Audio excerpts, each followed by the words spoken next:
24শে মে। এখন রাত 12টা। আমি পমারের বাড়ির দোতলার ঘরে বসে আমার ডায়েরি লিখছি। গতকাল মাঝরাত্রির থেকে আরম্ভ করে আজ সারাদিনের মধ্যে অনেকগুলো ঘটনা ঘটেছে, যেগুলো সব গুছিয়ে লেখার চেষ্টা করছি। কতদূর পারবো তা জানি না, কারণ আমার মন ভালো নেই।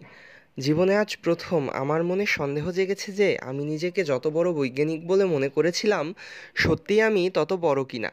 যদি তাই হতাম তাহলে এভাবে অপদস্থ হলাম কেন? কাল রাত্রের ঘটনাটাই আগে বলি। এটা তেমন কিছু না, তবু লিখে রাখা ভালো। রাত্রে পমার আর আমি ডিনার শেষ করে উঠেছি 9টায়।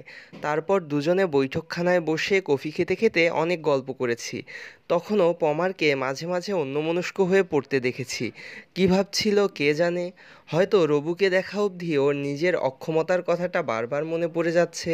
সত্যি ও যেরকম বুড়ো হয়ে গেছে তাতে ওর পক্ষে আর রবু নিয়ে নতুন করে কোনো গবেষণা করা সম্ভব বলে মনে হয় না। আমি শুতে গেছি 10টার কিছু পরে।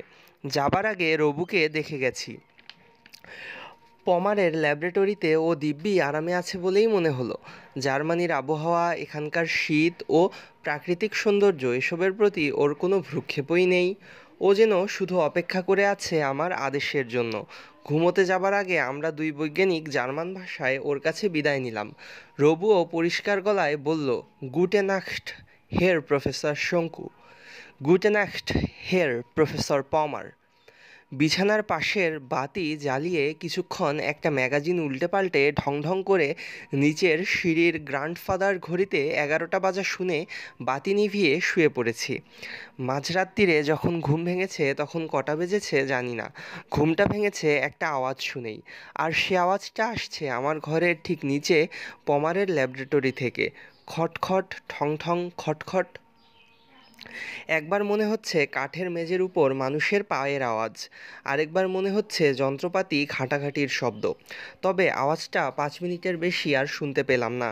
তাও বেশ কিছুক্ষণ কান খাড়া করে শুয়ে রইলাম যদি আরও কোনো শব্দ শোনা যায়।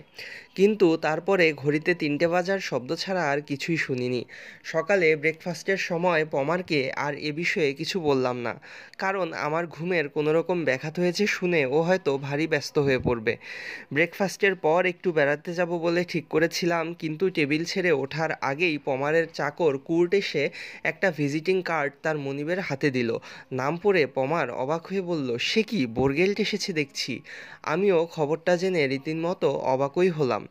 বৈঠকখানায় গিয়ে দেখি গিরিডিতে থাকতে জার্মান পত্রিকার ছবিতে যে মুখ দেখেছিলাম, সেই মুখ।